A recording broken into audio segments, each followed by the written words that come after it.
Audio Jungle.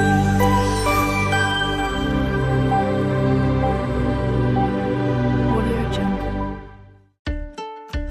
Hello everyone, જય શ્રી કૃષ્ણ. મારી ચેનલમાં તમારું સ્વાગત છે. આજે હું ટેસ્ટમાં બેસ્ટ અને સુપર સ્પોન્જી એવા ખમણ ઢોકળાની એકદમ સરળ રેસીપી શેર કરવાની છું. મારી આ રીતથી તમારા ખમણ ઢોકળા પહેલી જ વારમાં સુપર ટેસ્ટી અને પરફેક્ટ માપ સાથે એકદમ સ્પોન્જી બનશે. ચેનલ પર નવા હોવ તો જરૂરથી ચેનલ સબસ્ક્રાઈબ કરજો, જેથી મારા દરેક વિડીયોનું નોટિફિકેશન તમારા સુધી પહોંચશે.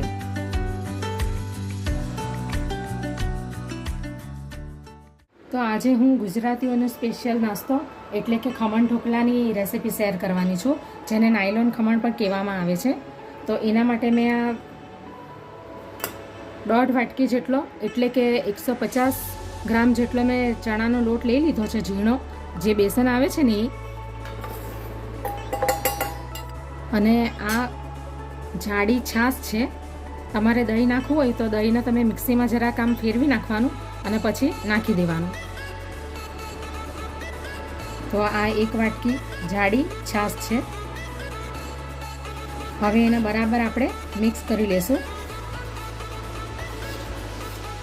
તમે લીંબુના ફૂલ એટલે કે સિટ્રિક એસિડ પણ નાખી શકો અને લીંબુનો રસ પણ નાખી શકો. બરાબર મિક્સ કરી લેવાનું એટલે એની અંદર લમ્સ રહે નહીં એવી રીતે. એની અંદર આપણે આ સ્વાદ અનુસાર મીઠું નાખીશું.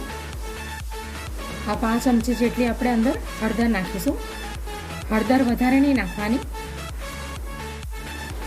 હવે એને મિક્સ કરી લઈશું. તમારે અંદર ખાંડ નાખવી હોય તો ખાંડ બી નાખી શકો.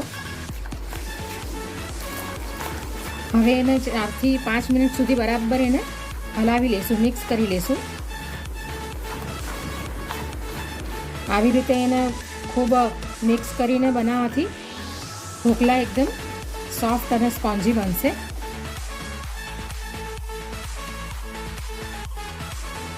તો હવે આપણું બેટર હજી થોડુંક ઠીક છે એટલે અંદર 2 ચમચી જેટલું આપણે પાણી અંદર ઉમેરી દઈશું. એટલે બેટર બહુ જાડું પણ નહીં રાખવાનું અને એકદમ પાતળું પણ નહીં રાખવાનું.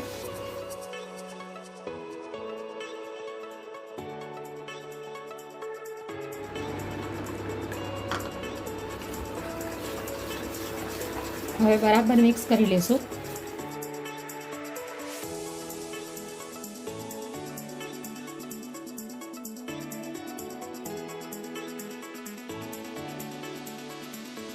તો હવે આપણું ઢોકળાનું બેટર તૈયાર થઈ ગયું છે. આ ટાઈપનું હોવું જોઈએ, આ ટાઈપનું.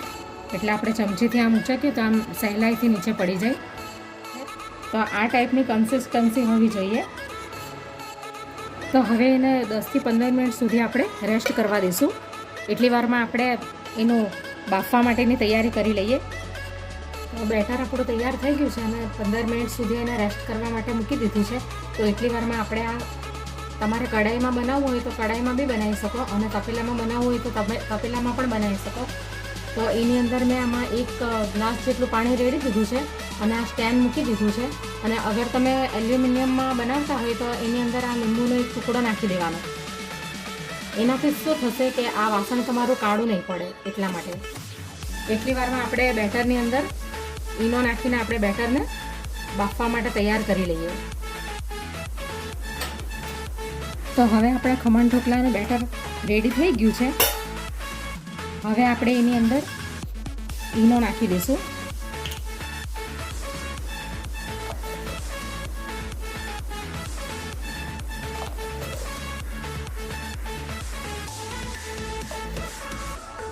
નાની ચમચી છે એટલા માટે 4-3 ચમચી જેટલી નાખી દીધી. તમારી પાસે મોટી હોય તો 1 ચમચી નાખવાનું. હવે એને એક્ટિવ કરવા માટે થોડું પાણી રેડીશું. હવે એને પાછું 2 થી 3 મિનિટ સુધી બરાબર આપણે મિક્સ કરી લેવાનું. એટલે ઈનો આપણો બેટરની અંદર બરાબર મિક્સ થઈ જાય. અને આપણે પાણી પહેલાં ગરમ કરવા માટે મૂકી દેવાનું, પછી ઈનો નાખવાનો. પહેલાંથી આપણે ઈનો નાખીને મૂકી નહીં દેવાનું. પહેલાં આપણે પાણી બરાબર ગરમ કરી લેવાનું સ્ટેન્ડ મૂકીને, પછી જ આપણે અંદર ઈનો નાખવાનો.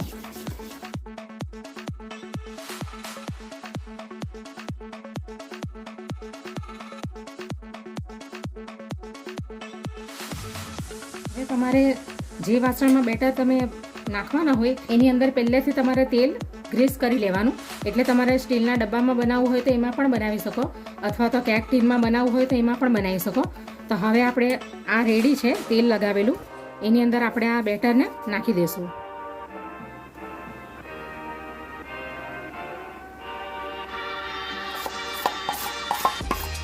તો હવે આપણે એને સ્ટીમ કરવા માટે મૂકી દઈએ. તો આ ટાઈપનું આપણું પાણી અંદર ગરમ થયેલું હોવું જોઈએ.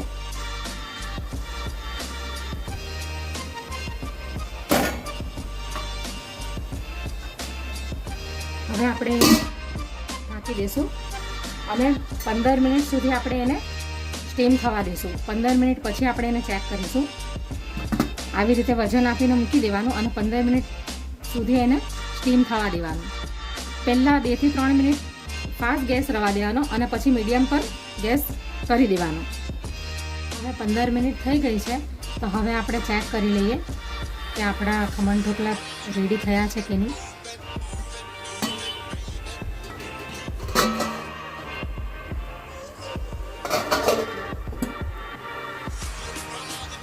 ચાકુ વડે આપણે એને ચેક કરીશું.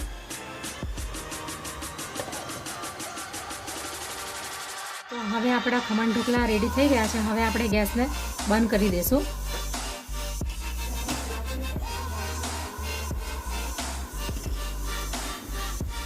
તો હવે ખમણ ઢોકળા ઠંડા થઈ ગયા છે, તો હવે આપણે એને કાઢી લઈએ.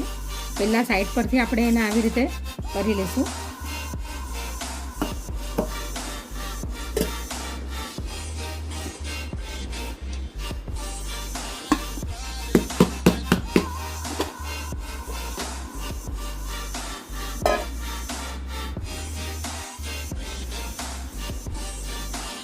તો બરાબર પરફેક્ટ સ્ટીમ થઈ ગયા છે. તો હવે આપણે એને કટ કરી લઈએ.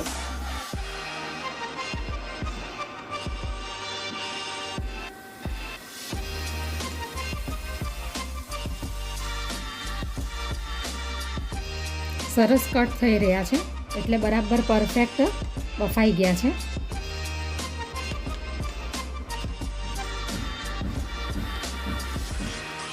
આ રીતના જોઈ શકો છો તમે, એકદમ જાલીદાર અને એકદમ સ્પોન્જી. હવે આપણે એનો વઘાર તૈયાર કરી લઈએ. આને ખમણ ઢોકળા અને નાયલોન ખમણ પણ કહેવામાં આવે છે. હવે આપણે એનો વઘાર તૈયાર કરી લઈએ. 1 ચમચા જેટલું અંદર આપણે તેલ નાખીશું. હવે અડધી ચમચી રાઈ નાખીશું. હવે આપણે કડી પત્તા પણ નાખી દઈશું. આ 2 મરચાં લીધા છે મેં, આ લાંબા મરચાં આવે છે ને મોડા, એ લીધા છે, એ પણ નાખી દઈશું. હવે આપણે હિંગ પણ નાખી દઈશું અંદર. આપણે ખમણનું બેટર જ્યારે તૈયાર કરેલું ને ત્યારે આપણે હિંગ નથી નાખી. હવે આપણે આ 1 કપ જેટલું પાણી રેડી દઈશું અંદર. હવે 1 ચમચી અંદર ખાંડ નાખી દઈશું, કારણ કે આપણે ઢોકળાના બેટરમાં ખાંડ નથી નાખી. તમને જેટલું સ્વીટનેસ જોતું હોય એ પ્રમાણે તમારે અંદર ખાંડ એડ કરવાની. હવે આપણે આ અડધું લીંબુ એડ કરી દઈશું. આપણો વઘાર તૈયાર થઈ ગયો છે. હવે આપણે ગેસ બંધ કરી દઈએ. હવે આપણે આ જે વઘાર કર્યો છે ને ઢોકળાનો, એની ઉપર નાખી દઈશું આપણે. એટલે ઢોકળા જે ખમણ ઢોકળા છે ને એ બધું પાણી અંદર શોષી લેશે અને એકદમ સરસ સ્પોન્જી ને એકદમ નરમ સોફ્ટ ઢોકળા તૈયાર થઈ જશે.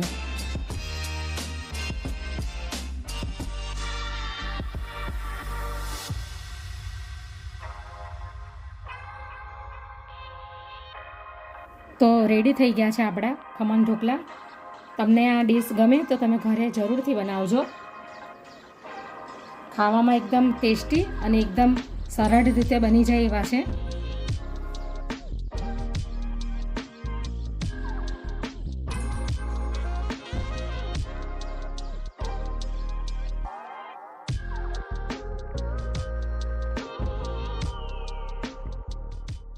Audio Jungle.